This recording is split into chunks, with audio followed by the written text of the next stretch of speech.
And so there is something in law that we call subpoena powers, and it means that if you don't give the information, that you're going to have a sanction. And many institutions in Canada, for instance, have those powers, so that if the agency doesn't want to give the papers, then they can go to court, and there will be criminal sanctions against the civil servants. It is important, again, to be perceived as independent by others, and that is something that you have to work on day by day. And it's also important that the independence doesn't mean you can do anything you want. You need to be monitored and accountable, and that is really the role of the Parliament. To look at how the institution has performed, discuss with the institution what's needed, and that also includes following up on the recommendations that the Commissioner is going to issue. It works with all rights, all settings, all children, and all actors.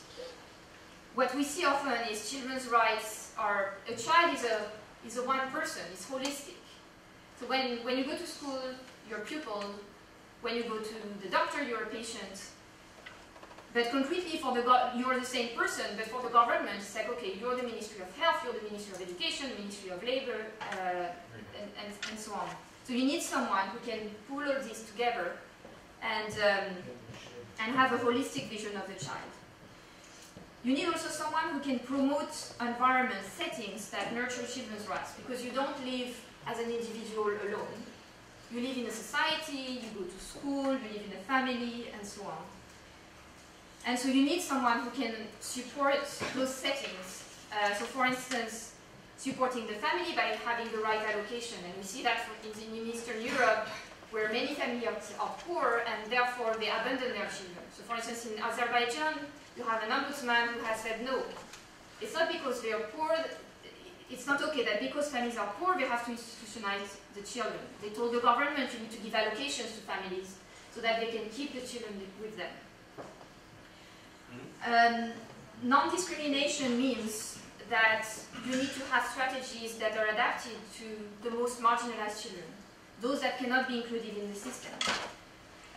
So that means that you make the information available in Braille for people who have a disability, that you publish your website in several languages so that if you have minority groups in the population that don't speak the main language, they still have access to the information. And it also means that you have staff from those minority groups so that someone who comes from a group that's particularly vulnerable will not be scared to go to the institution. And that has been the case a lot in Canada and in Australia and New Zealand, where they have a lot of indigenous people that have been marginalized, and they hired indigenous staff and sometimes indigenous commissioners to deal and to build the trust with these children. An important aspect, of course, if the commissioner is to work with children, is children's accessibility and participation. That, in my view, absolutely needs to be included in the legislative mandate, because then that means that when the commissioner goes to the parliament is going to say, so what did you do? That was in your mandate. What did you do to be in contact with children? And being in contact with children is not about sitting in the office and waiting for children to come. They won't come.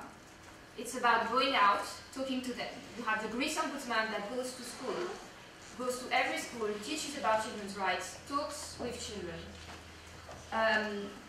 You have the Norway Ombudsman who has set up focus groups with specific groups of children who are in a difficult situation. For instance, children victims of incest, who will not talk to everyone, or in a big room like this, they wouldn't say, hi, I have this problem. They need to be among themselves in a smaller group and give their views on what to do. It's also about not only participation in the work of the office, it's also about promoting participation in society. So we have institutions, for instance in Luxembourg, that have said, okay, in a divorce case, you need to put in the law that children need to be heard.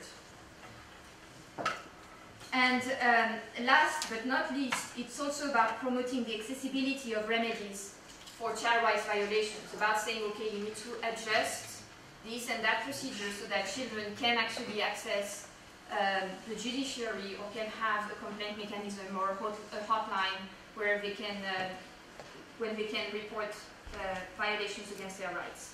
And this leads me to the last aspect, which is the complaint mechanism. And the Committee on the Rights of the Child I was talking about before in Geneva said in another general comments that for rights to have meaning effective remedies must be available to redress violations. In other words, if you don't have remedies, your rights can be violated again and again, and you have no choice. So you need a complaint mechanism that's accessible, easy to use. And the good thing about ombudsperson is that they can say if the situation is not legal, but that is like a judge, but they can also say if the situation is not equitable, it's just not right. It's legal, but for the child it's not the best. And they can bring redress to that situation and find solutions also for very difficult cases.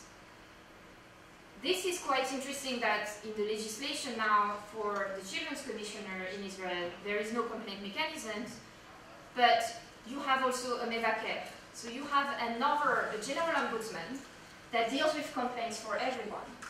And one interesting idea that we've been discussing with some of the people present here was to transfer the complaint mechanism to that institution by saying in its legislation that it should look at complaints from children. And maybe if it does already do that, it's also about saying it's not just that you have the capacity to do it. You need to put in place the tools.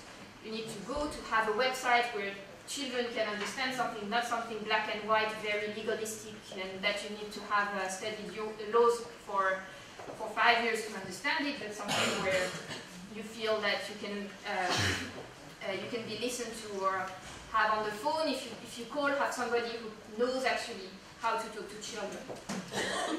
But what the complaint mechanism also brings is not only for the child a remedy to its situation, his or her situation, but it's also a direct understanding for the ombudsperson, for the Children's Commissioner, of what's actually happening in childhood. So for example, when Facebook started, some ombudspersons in Europe received calls from children who had been bullied on Facebook. And nobody really knew, because at the time Facebook was something for young people, and maybe the adults didn't really realize that there was a problem. And it's one of those things, when you have a problem, you don't necessarily tell your parents, everybody's laughing at me at school.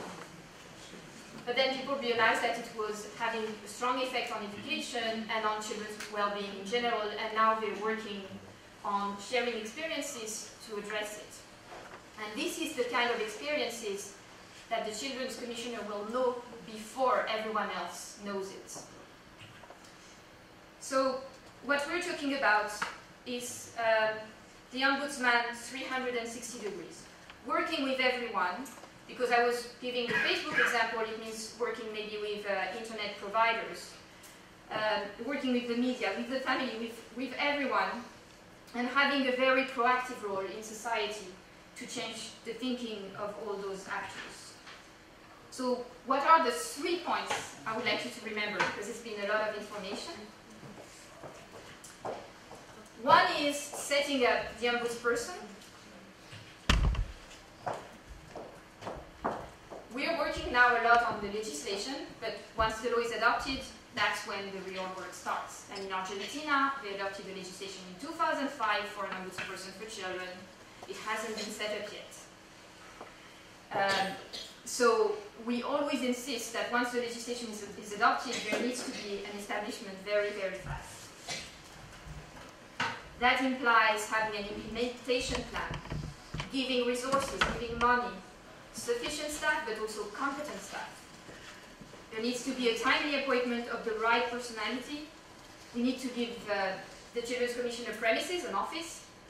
It seems quite simple, but when you have offices that are full and don't know where to put the office, it can be complicated, and these things need to be thought about before. And it's about making the new institution known. If nobody knows that it has been established, then it won't be able to work, because it needs to work always with others. When it works, it's important to give it the means to fulfill its mandate. And here, it's very important to to note that the effectiveness largely depends on the environment in which the ombudsperson operates. Because the ombudsperson is a small office. It won't do much. It's not the one that's going to teach children rights in the school, but it will work with the Ministry of Education, with the teachers and so on, to make sure that happens. But if no one listens on the other side, then nothing will happen. If it says we need a new law to prevent child abuse in the home, and the Parliament says, well, we don't care about what the Children's Commissioner is saying, then you say, why did you establish it in the first place? So that's a very important point.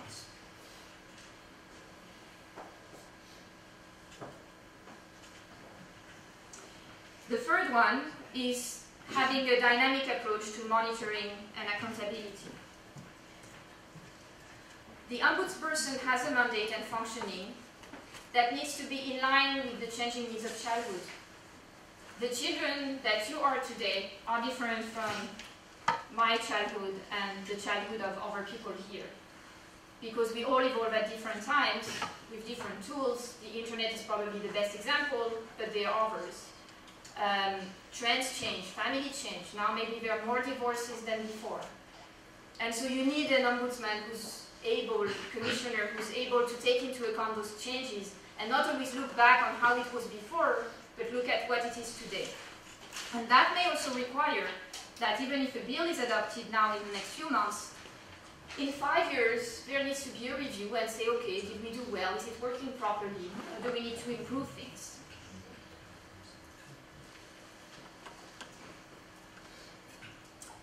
So I think I'll stop here, and thank you very much.